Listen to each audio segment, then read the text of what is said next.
Well, that was interesting. Huh. Okay. Um, we're gonna hear what we're hearing.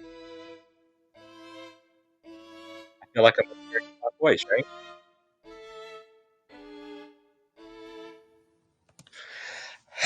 Heavy sigh. Hi, it's Marc Sabatella from Mastering MuseScore, and this is the music masterclass in which I'm just going to close some of these scores to see if having too many scores open right now is causing the issues. It's always something. It's like different things every time, right? Um, but in any case, let's try this now. See if it's going to be any happier. Nope, not at all. Okay, so who knows what's going on there? Welcome, everyone. I'm going to just close MuseScore because I'll need to be able to play music. So, in any case, welcome, everyone. Thanks for checking in everywhere. And it was working fine a few minutes ago, so who knows what the heck was going on there. Um, but yeah, today what I want to do is we talked last week about the idea of a contrafact, putting new melody to an existing chord progression, and it really came out because I was talking about improvisation, which is doing that on the fly essentially. But a contrafact is taking an existing composition and putting a new composed melody to it. Let's see if this is any different now. Let's see if we get anything different. Yeah, that sounds better. All right, let's listen. Okay, so some background music for me to keep talking over, right? Um, so, yeah, so I was looking at my composition for Dad, in which I had showed the lead sheet for it and the chord symbols, and I improvised a little of that, talked about scales and so forth. And then the idea came up of, well, why don't people try writing some their original pieces over that chord progression? And several of you did, which is great. And a couple of people also wrote chord progressions over new melodies over other chord progressions, which is also great. So that's what I'm going to focus on today. There's been some other longer pieces posted also recently, and I'll get to those perhaps, hopefully, a future session. So hopefully everything's all okay now. And yeah, I actually turned down. I turned down the mix. Yeah, the master volume was deliberately turned down because that's what I discover I have to do to get the right balance when I talk. And then I reset it, and then all should be well after that. Okay, so we're done looking at my piece. I'm just going to go ahead and open some then of the pieces that you all wrote. And I don't have a specific agenda. I've checked most of them out to at least some extent, some more than others. Um, but I guess I'll start with this one because it was the very first one posted, at least as a work in progress from Humble New Music. And I will play this because actually I haven't heard the completed version of it. So I'm going to hear that now. So I'm going to actually make these chord symbols bigger because that's too small for me to read. 8-point font. No, I need to be able to see my chord symbols. Oh no, are they all? Oh, they're all set. Okay, so here's the thing. If you want your chord symbols small, so we have a little MuseScore thing here. If you want all your chord symbols small, don't set them all small individually. You want to do that instead by making it a style setting.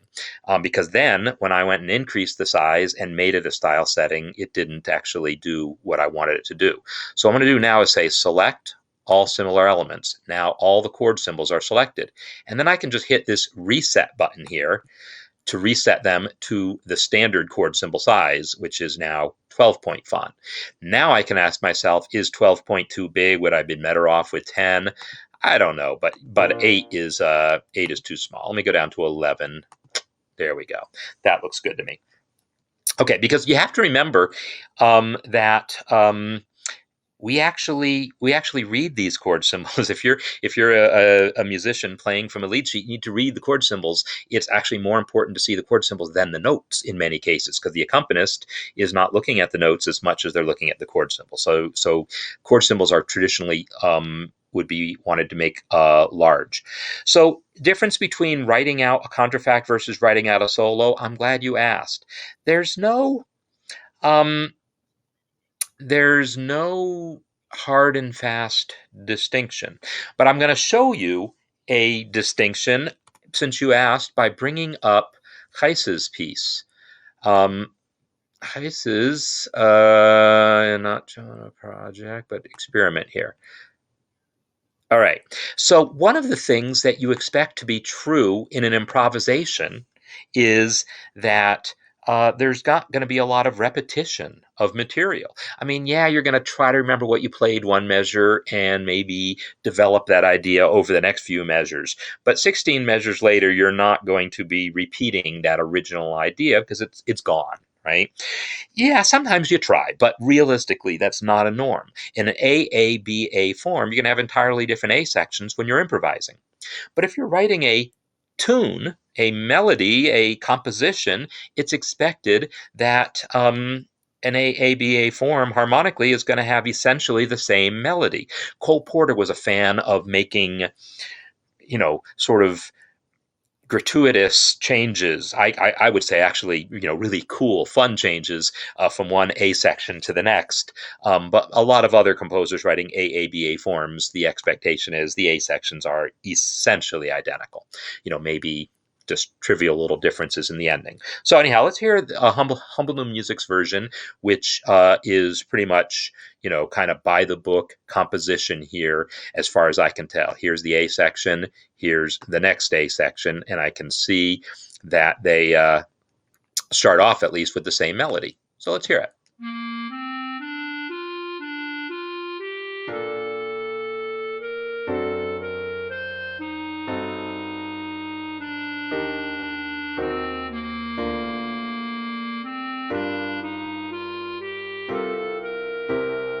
Nice.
Beautiful, beautiful job. I love it. It's a great melody. And, I'd have been happy to have written pretty much the same melody instead of the one I wrote. I'm not saying I like it necessarily better. It's just equally strong in many ways. So one of the things that started the conversation was talking about scales and how scales can be used to generate melodies. And I remember giving a specific example of the Lydian dominant scale and diminished scale and so forth. And I there's a couple places in here where there's some relevant things that I want to talk about, but I also am going to talk about a few other things. So first of all, this melody is relatively. I suppose I should have my actual piece up too, right? For comparison, that would have been a smart thing to do. Oh, I probably had it before and then lost it when I closed MuseScore. So I got to go back to where it is. And projects. I might as well get both my pieces, both the plain version and the lead sheet. I mean the lead sheet version and the piano version. Okay, so my melody was essentially unsyncopated. Okay, by syncopated, I am referring to the idea of a note on an off beat, not followed by a note on the beat. So any eighth notes you see here are always immediately followed by one on the beat. That's the opposite of syncopation. I don't even think there's a word for the opposite of syncopation. My eighth note on the and of 4, followed by 1 on 1, right? 4 eighth notes here on 3 and 4 and then followed by a quarter note, right? All the eighth notes in this entire piece are followed by a note on the very next beat. Again, that's the opposite of syncopation. That's sort of the norm that syncopation then breaks you from. So the counterfact we're looking at here has a significant amount of syncopation, like right off the bat.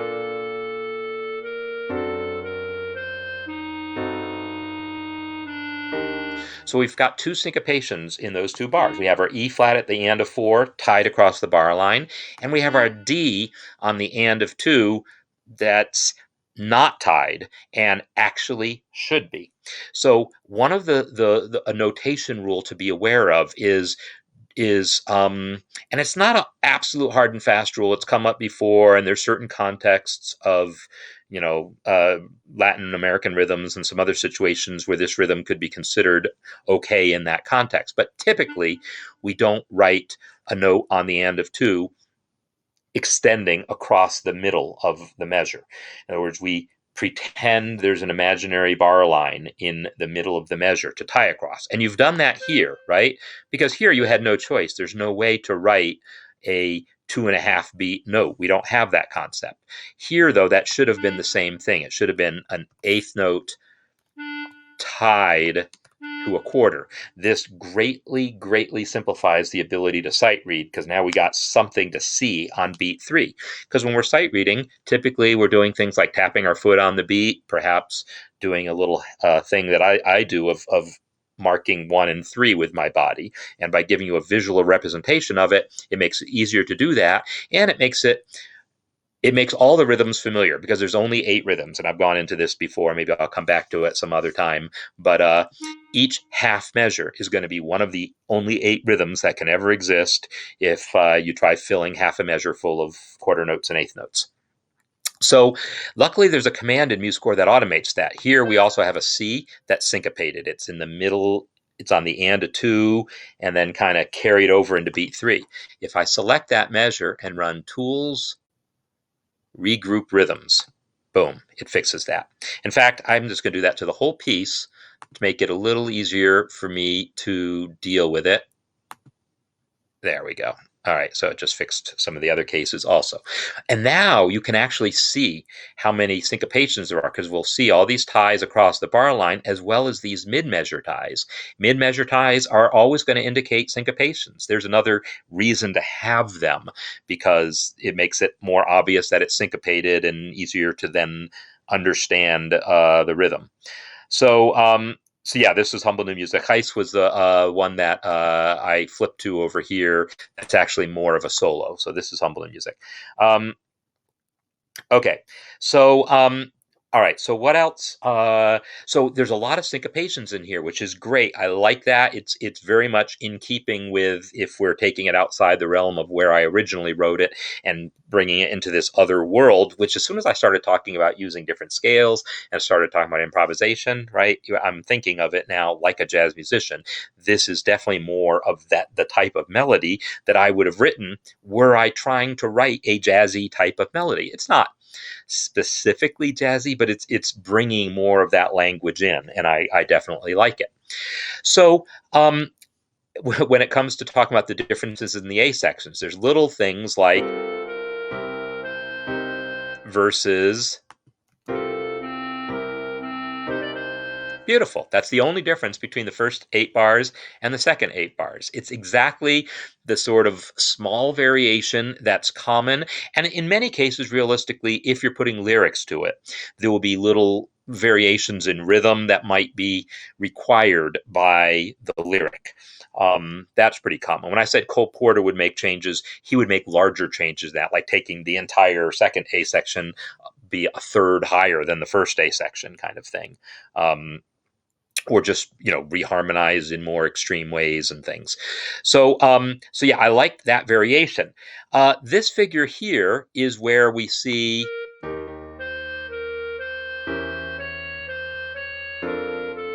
this.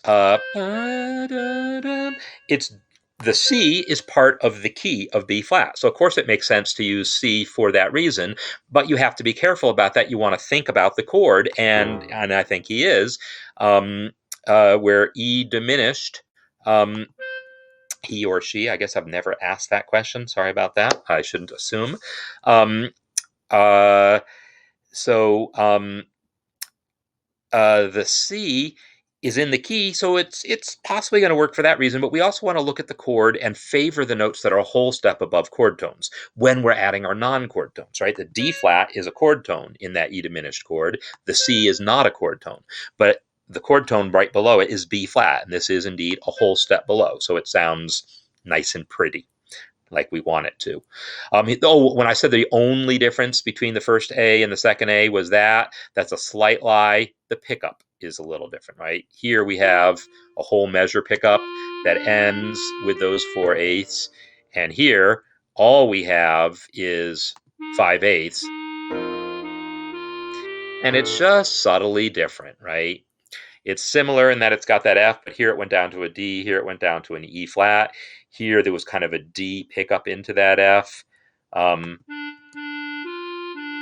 There was a D, F, and then here it's E flat, F, and then again E flat. So slightly different, and it's again not a whole measure of eighths because, well, we already needed a long note at the beginning of the measure. So that makes absolute total sense. So for me, there's pretty much nothing about the A section that I think is, other than those small notational things that I pointed out, that would call my attention as something to maybe consider an alternative for, except one. And this is going to come up again, I think. And I'm just going to play these two measures here, starting with the C.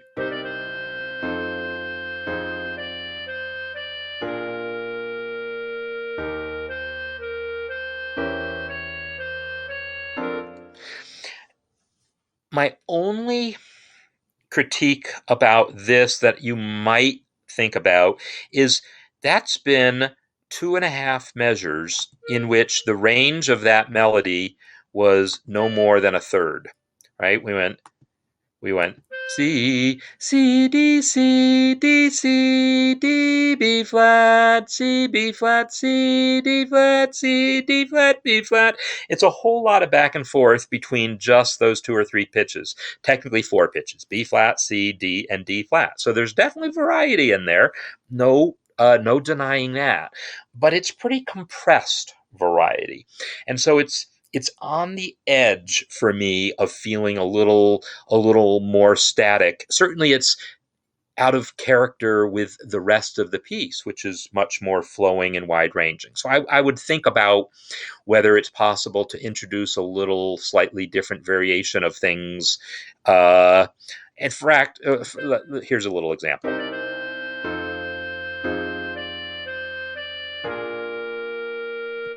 And now I'm going to change this to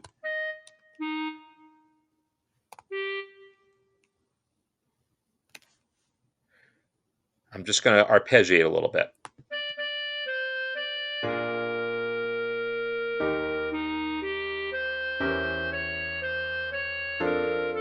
So just by changing just those couple of notes, I got a little more variety out of it. I'm not saying that's the right solution or that you necessarily need to do this, but that's something I would think about here as a general principle, to not have too long a section of the piece with too restricted of a range.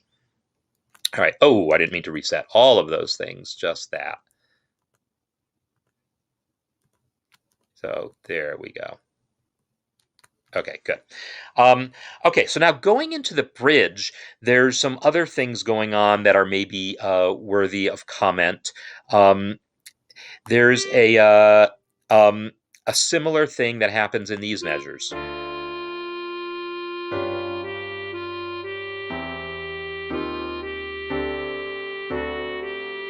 Right? We have a very, very restricted range from F to G for like a measure, two measures and then tied over. So it's something where you might think about whether or not you can make any modifications to that. Then there's another thing going on that is not even a problem in the slightest bit, really, but I have to kind of call attention to because it relates to something I just wrote a handout about and talked about for my counterpoint course. And it's this little chunk of melody right here. That little section of melody, the bottom note of that range was E, the top note was B flat. It's a tritone. Now, nothing about this piece needs to like obey Renaissance or Baroque voice leading rules or anything like that to sound appropriate, but I will say it's worth keeping some of these concepts in mind. And did I not bring my handout back? Oh yeah, but it's in my recent files. Voice leading. So there is a concept in voice leading that says to maybe avoid having a tritone, and that maybe consider resolving it upward like that.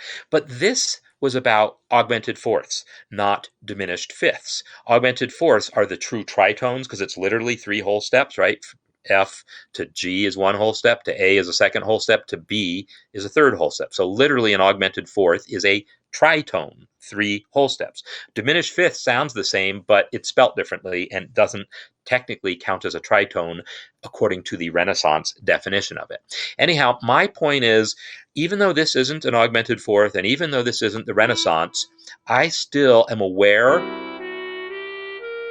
of the tritone here between the E and the B flat. I'm at least as aware of it also because that B flat is the seventh of this chord. Either way, I'd like to see it resolve to A instead of F.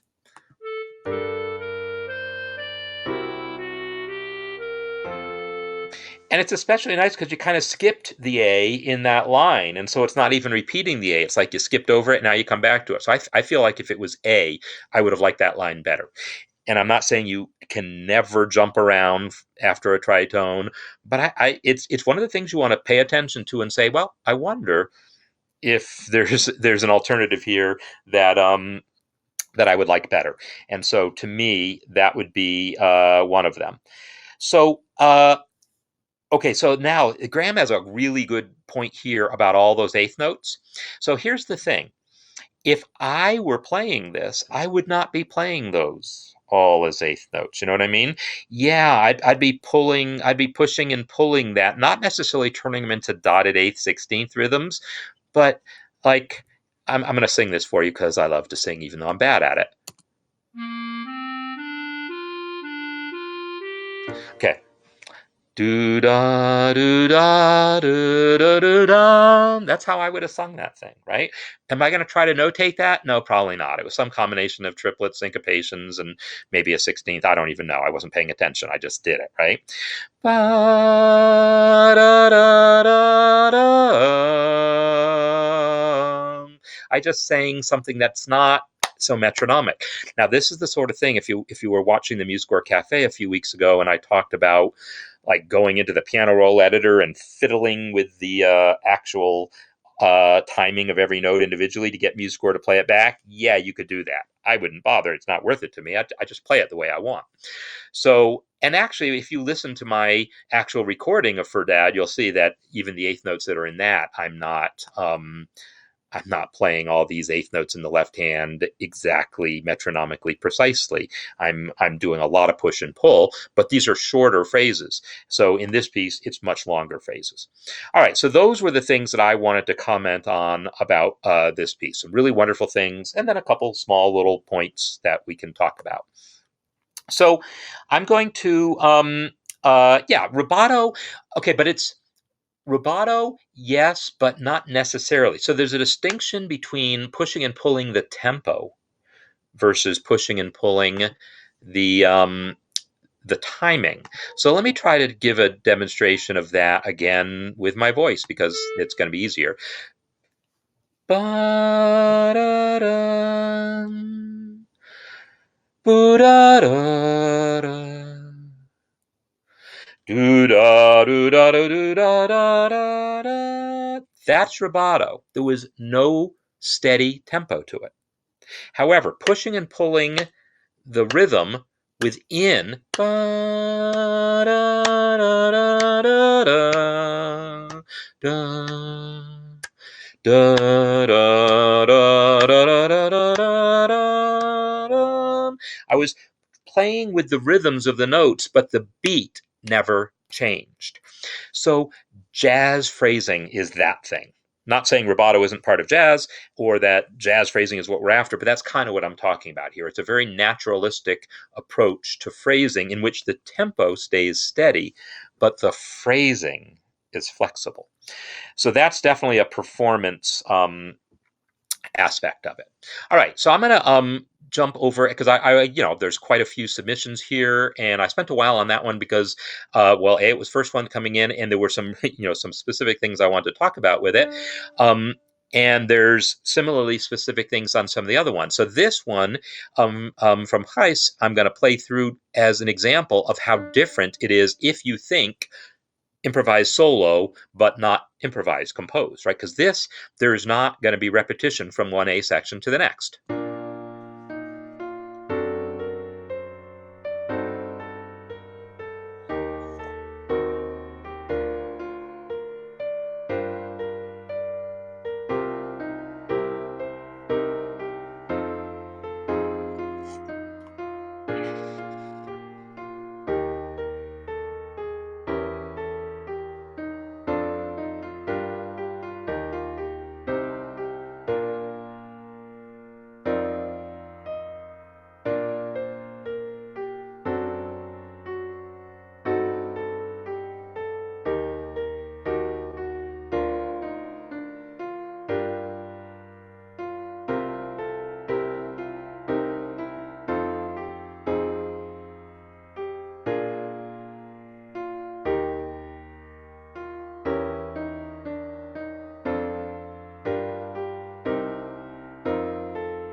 All right, so some really nice melodic ideas happening here as well, but it's a totally different character, right? It's different for two reasons.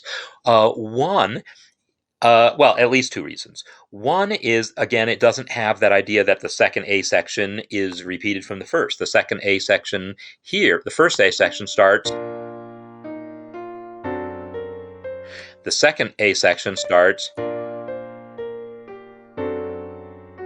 And the third A section is.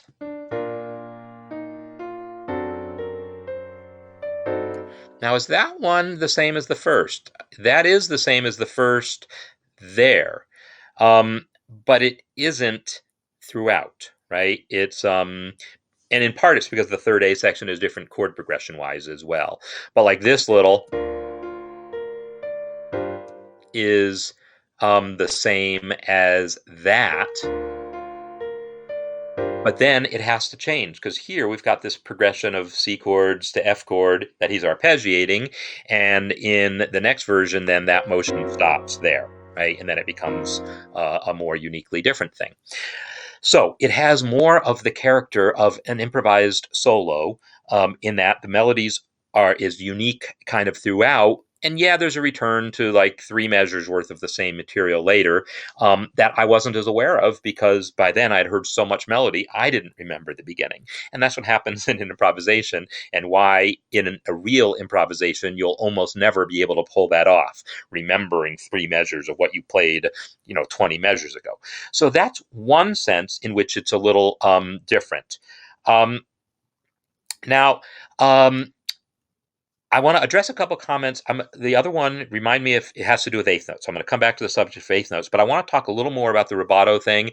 Yeah, Chopin is often played with rubato. And Graham, you also had asked something that I missed part of last time, and I only realized later when you asked about improvising over, I forget how you worded it, but had something to do with chord progressions in which there was a lead-in to the chord progression. Whatever you asked, I didn't understand at first, and then I saw your clarification too late. So the example that I think we were talking about at the time was Dave's piece, in which it was like 4 measures of a C chord, 4 measures of an E flat chord, 4 measures of a B flat chord, whatever the progression was, and there was no transition between chords. It was just one chord, then another chord, and the question came up about whether that changes things about how one improvises over it. And it's an interesting question, and I don't have a good answer, but I did want to at least acknowledge that that if you're going to have a C chord and then go to E flat, if you just have to make that transition right away, it's like just going from C to suddenly E flat is a different thing from having a C and then a little 2-5-1 F minor B flat 7 into the E flat. So typically in jazz, we might insert those little 2-5s to make those connections if it feels like the kind of piece that wants that. Not all pieces do. Anyhow, I wanted to pick up on that thought there. Okay, so one of the things about the eighth notes here. So Joanne, I see mentioned something about sound a little off, and I don't know if you mean from a technical perspective, because, but if you mean that there were some notes that maybe felt like they didn't fit the chord, I would agree. There's a couple places. Let's listen to this passage here. So we have an E flat minor chord, but a G in the melody. So having a different third than is in the chord, it's doable. You can have, non-chord tones as passing tones and as appoggiaturas and all sorts of different things. But, there's a time and a place for it. And then there's a question of, was that welcome here? And maybe not. Now, if we just simply took that chord and moved it over half a beat, now I'm happy with it again, right? So there's nothing wrong with the melody. It was more about whether that chord really needed to change at that moment or not. So I don't know if that's what you meant, but yeah, there were a couple other places like that where there was like a single note. And I'll tell you one of them also, because I wanted to talk about this one anyhow. This little chunk of melody here, I should like, but I don't like as much as I should or want to. So if I look at this, the G to the A to the G, G is a chord tone over that E diminished chord, G is a chord tone, A is a whole step above, then we come back. The E flat here is a good note over that E diminished chord because it's E flat is a whole step above D flat. So in principle, it should work. It's a whole step above a chord tone. But something about it doesn't sit right with my ear. And and it even resolves by half step down to D. So I can't really tell you what it is that my ear objects to there. It's only a slight objection, but it makes me want to try this, C sharp. I don't know if I like that better. But in any case, sometimes you do something that seems right by the book, and then you hear it, and like somehow I just don't like it, and I can't say why. Somehow that E flat didn't make me as happy as it could have. Maybe it has to do with the leap into it, and maybe had it been an E coming into it. So let me do a little more doctoring of this. So this is now part of that diminished scale. G and E are my chord tones. F sharp is a whole step above. E flat is a whole step above D flat. I want to see if I like this melody any better. I like it a little better. Let me hear it in context.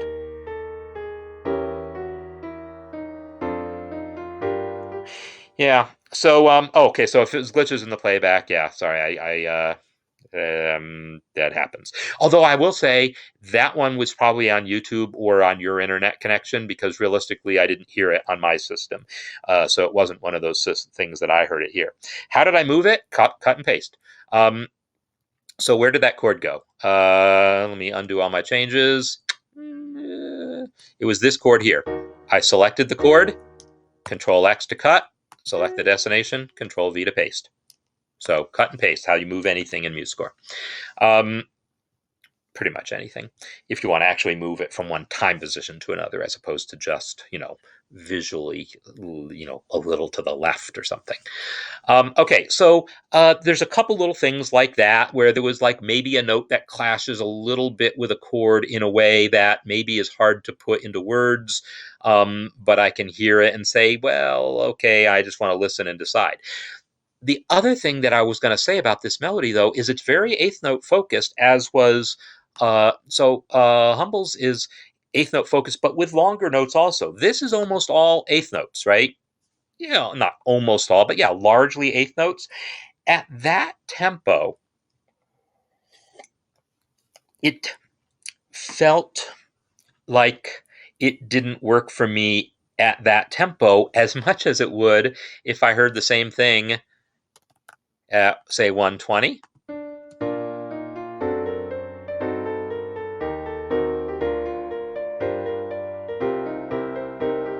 Maybe that's a little fast, but let me try at 100.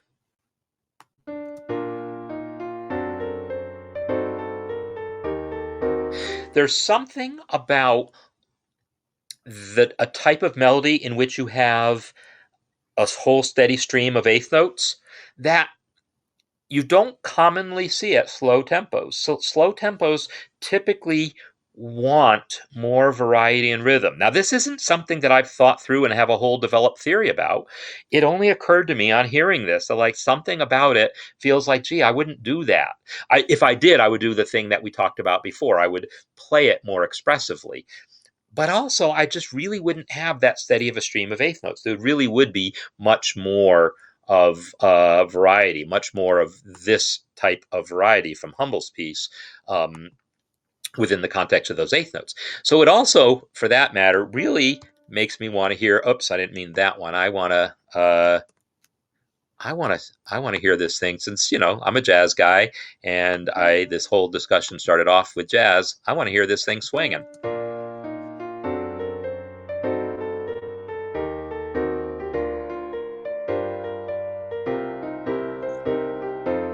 Okay, so ish. One of the things that doesn't work for me about it then is the dotted eighth sixteenths feel like they're breaking up the swing. I'm going to show you. This comes up pretty often. How would I turn that into eighths? There's no built-in simple way to turn a dotted eighth sixteenth figure into eighths, but it's not hard either. So 4 turns that into an eighth. Then I'm going to cut that D, paste it here, and then eighth note. So it only took a couple seconds.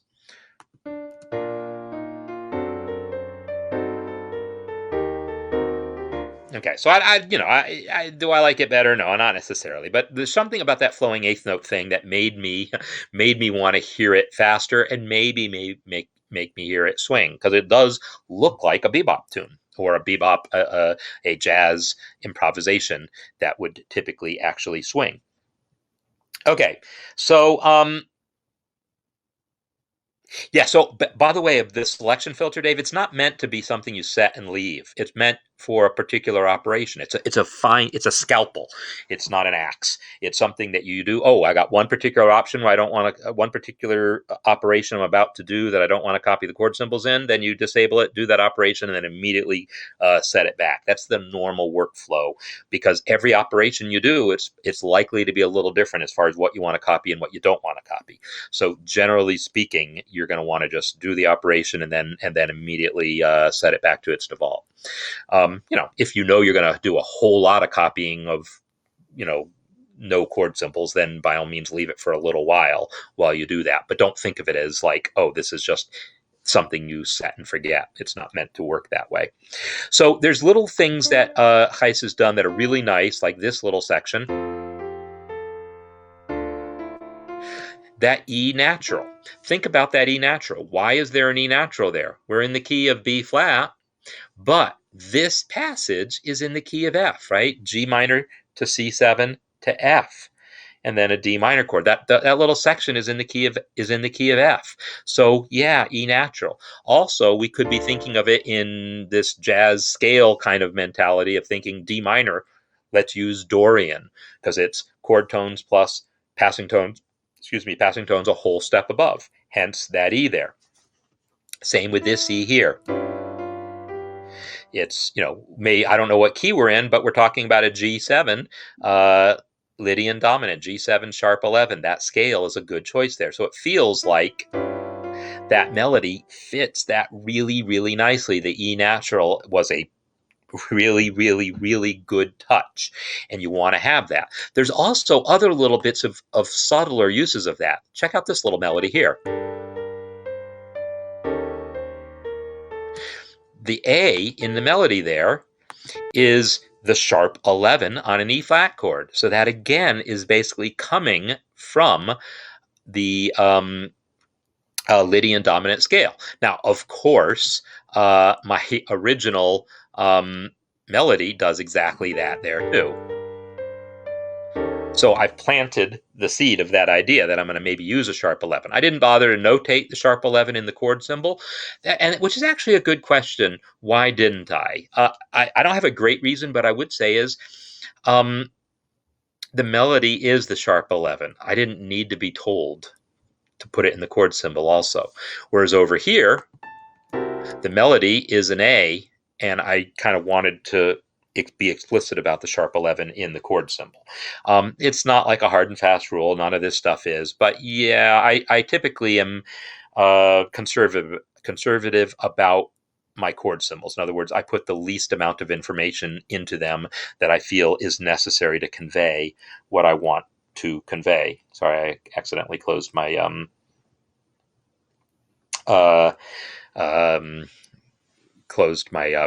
browser on my phone. So is there a threshold tempo where eighth notes are labored? Yeah, I don't know exactly what it is. And a lot has to do with the rhythm that's going underneath it, right? Because we're hearing just half notes. We're hearing MuseScore play half note chords. That's not all there is, right? So it's possible that with the right accompaniment, those eighth notes would have sounded very different. So anyhow, that's it's something you have to decide based on a real life context. Don't try to make those decisions based on MuseScore's playback, is what I would say. Okay, so I'm going to open another score here, because this one is very different. The one I'm about to open, and it's quite cool in another way entirely. And I can't talk and think at the same time is what I'm realizing. So sorry why I'm like taking forever just to like click on things. It's Dean's piece, which I guess is this one. Yeah. So Dean Hamill's got this piece that, all right, so I'm working on this counterpoint course, and Dean started thinking about that, kind of going through it some, I think, because he is an all access member, I believe. Okay, I'm going to play the thing, and yeah, he has arranged this for 2 strings and using some contrapuntal techniques, and I want to talk about I'm going to talk a little bit about the contrapuntal techniques, but talk about also some of the discussion that I saw about it. So I'm going to play this now.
So, totally different approach, right? And it's just so fun to me to hear all the different things going on in here. So, I mean, all the different ways that people are choosing to go after these things. So, is there okay? So, I see the question. Let me go back to Humble, your version there, about chord symbols. So, first of all, it would be a bad idea to have the chord symbols disagree with the melody. Not recommended, right? With concert pitch, because this is a clarinet score here, the chords are now matching the melody. And then when I turn concert pitch off, the chords match the melody. That's what you want. Having the chords not match the melody would be a bad idea. There is one person I have met in my entire life who says he prefers that. He prefers the chords to be in a different key than the melody. I think he wants the melody in to be transposed, but the chords in concert pitch. Or was it the other way around? I don't know. One person I've met in my entire life who prefers that, but definitely that's not a normal thing to want to do. If you want to do that, then just add a separate staff, add the chords to that staff, and then don't have that staff be transposing. Or you could just transpose the melody. Like instead of using concert pitch to transpose the melody, you could literally transpose it using the tools command. But generally speaking, not a good idea unless you know the same one person that I know who likes his music that way. He lives in New York, so if you're in New York and you ever come across Danny Meyer, say hi to me for me. Was it Danny? I think it was Danny. Now I'm even doubting who it was. I think it was Danny, though. Okay, so let's come back to Dean's piece here. And so he's actually written two melodies, right? That's the idea with counterpoint. When you're writing counterpoint, it's not just a melody with accompaniment, it's two independent melodies. And again, I got to get back to my come back to my phone here.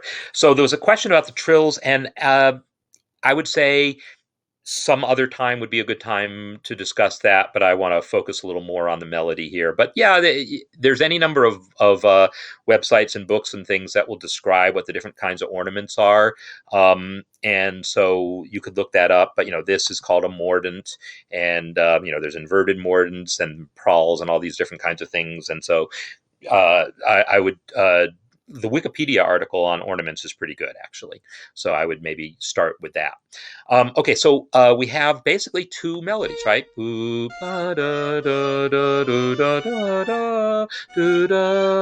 Right? So we got that melody while we also have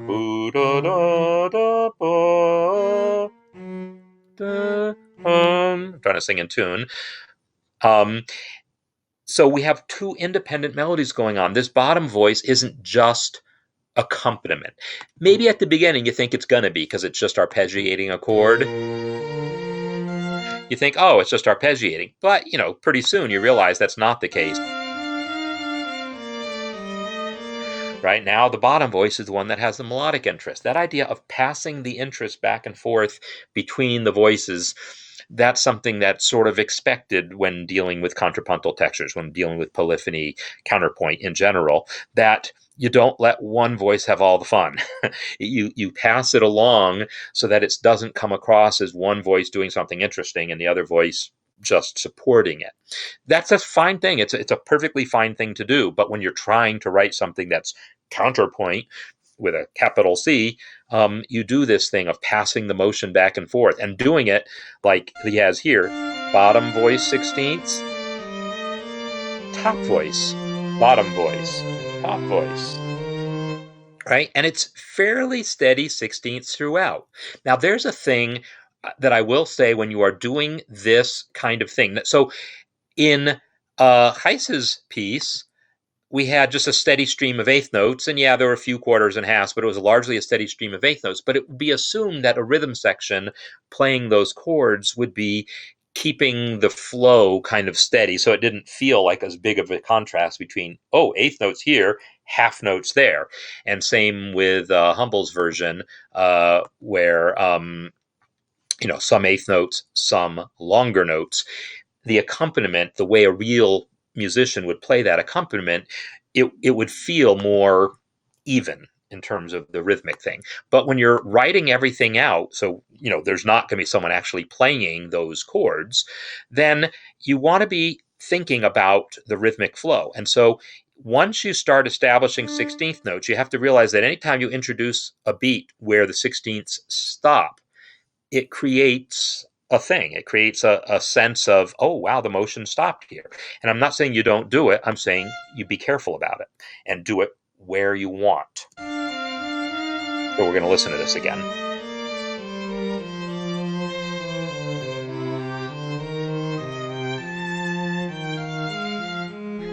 So to me, that little hold there made total sense. It made sense. I don't know. I can't put into words why. It made sense. But there's maybe other places like here.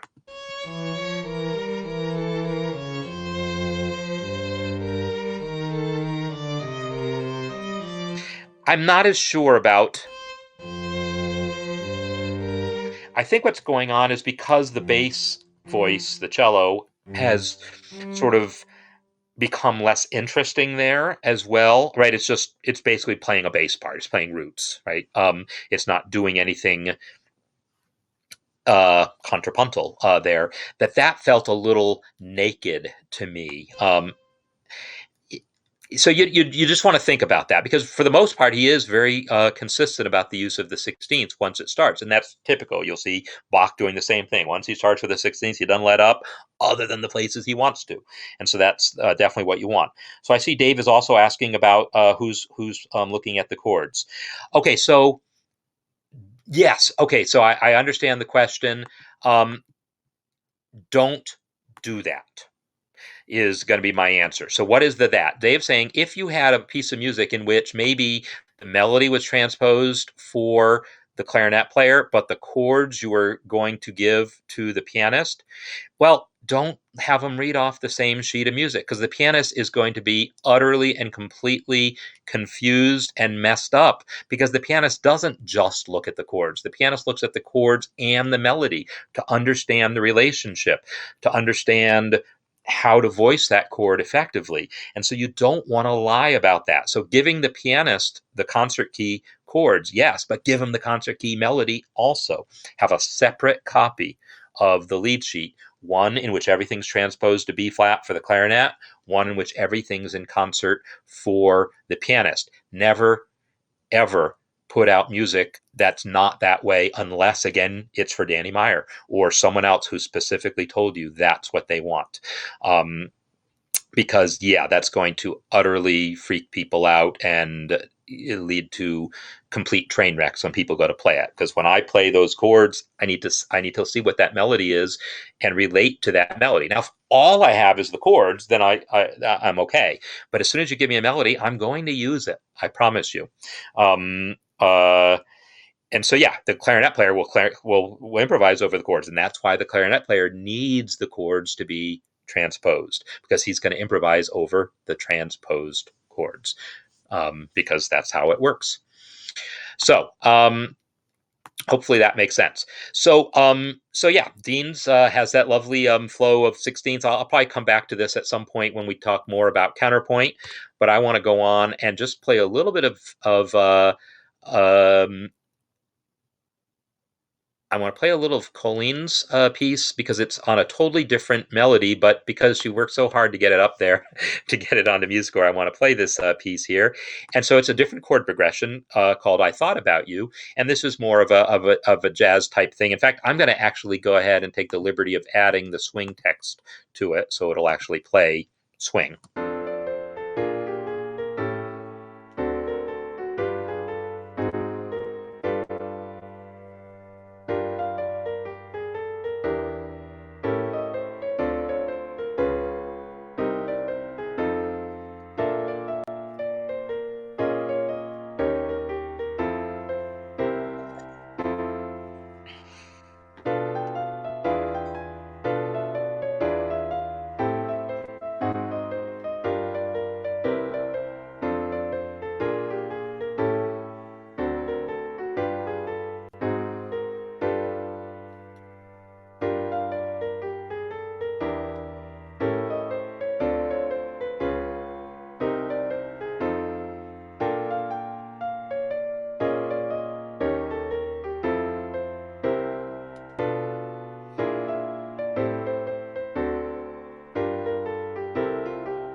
So there you have it. Totally different chord progression, right? So not to confuse anyone, it's a different chord progression. It's a song called "I Thought About You" that Colleen has turned into a new melody and called it "You Thought About Me," which is definitely the clever sort of thing that we do when we create contrafacts. We make some little pun based on the original title.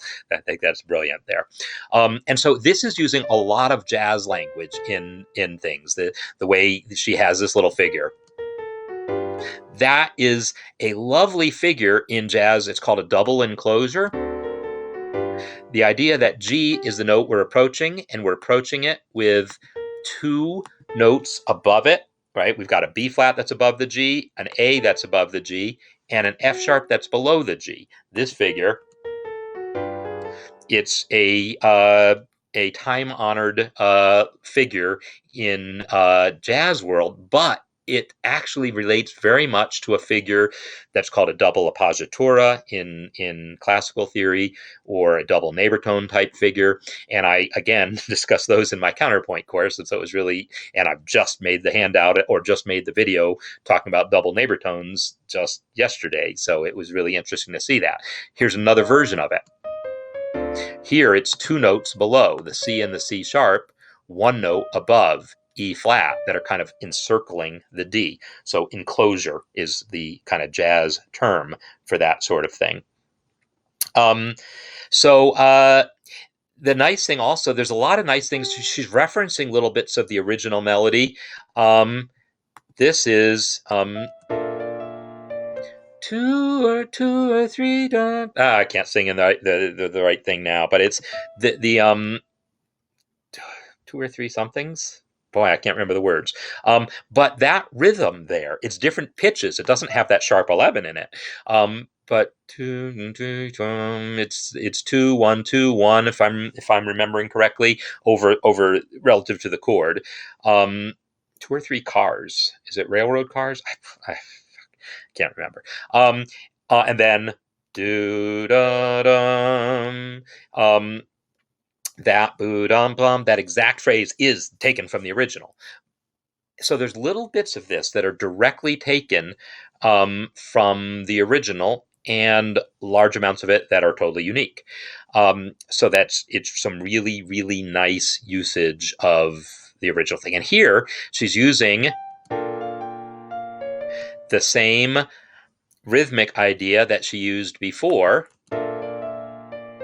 right? But different pitches. And so it's got reference to the original, not the original, but the previous thing, as well as what the original melody was for that matter, but doing it differently.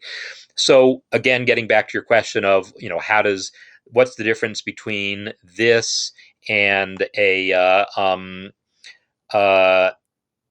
contrafact versus writing out a solo? Well, here's your A section. And then here's where that A section returns. Right? This is a contrafact. This is a composition. People don't improvise that way because we don't have that good of a memory for the most part. There's no way we would have been able to play 4 bars at the beginning of our improvisation and then more than 4 bars. It's the same for like 8 bars. There's no way we would remember 8 bars and then repeat it later improvising.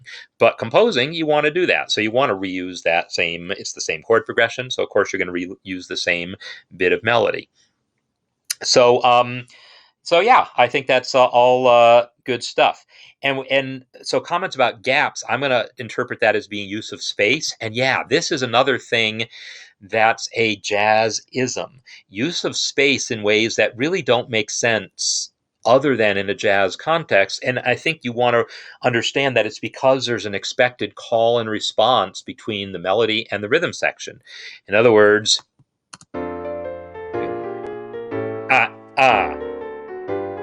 bum. So those ums that I did, that's where a human musician would have played those chords, not right on the beat where it said to, but they would have done some little fill, some little thing in that little break.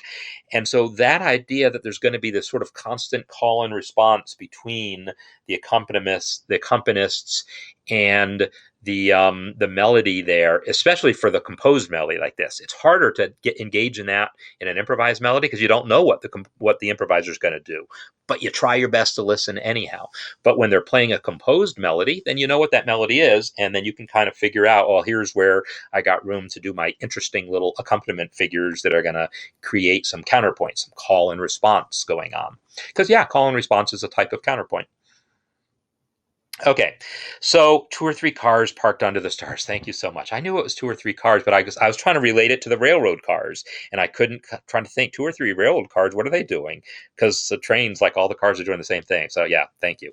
That was just a different chunk of the song because it's about the tracks leading me back to you, right?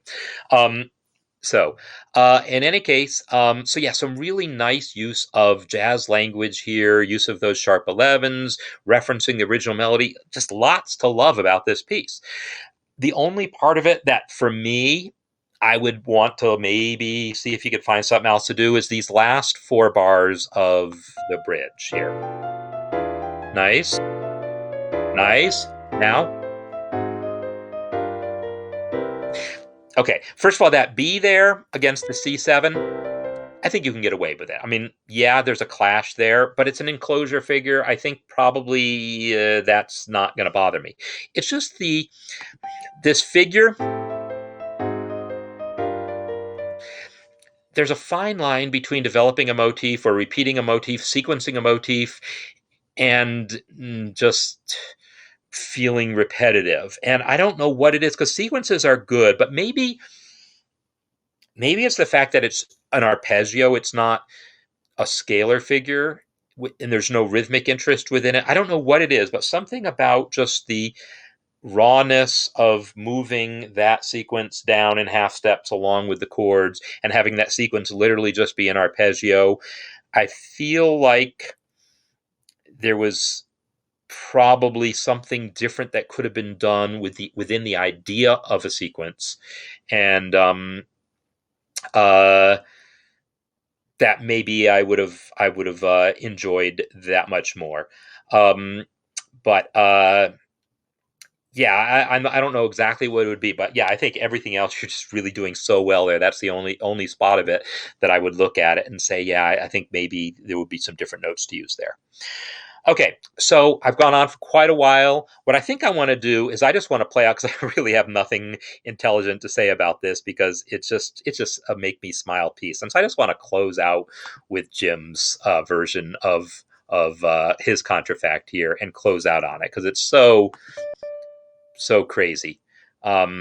It's just so fun, and we're just going to go out on this. So thanks everyone for being here. By all means, if you're still working on a contrafact, keep working on it, and I'll look at some more next week if there are more. Otherwise, we'll look at whatever else there is to look at. Thanks for being here. So instead of my usual theme song, we're going to hear Jim's crazy, just amazing contrafact on my tune here.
All right, thanks everyone, and I will catch you next week for all our events.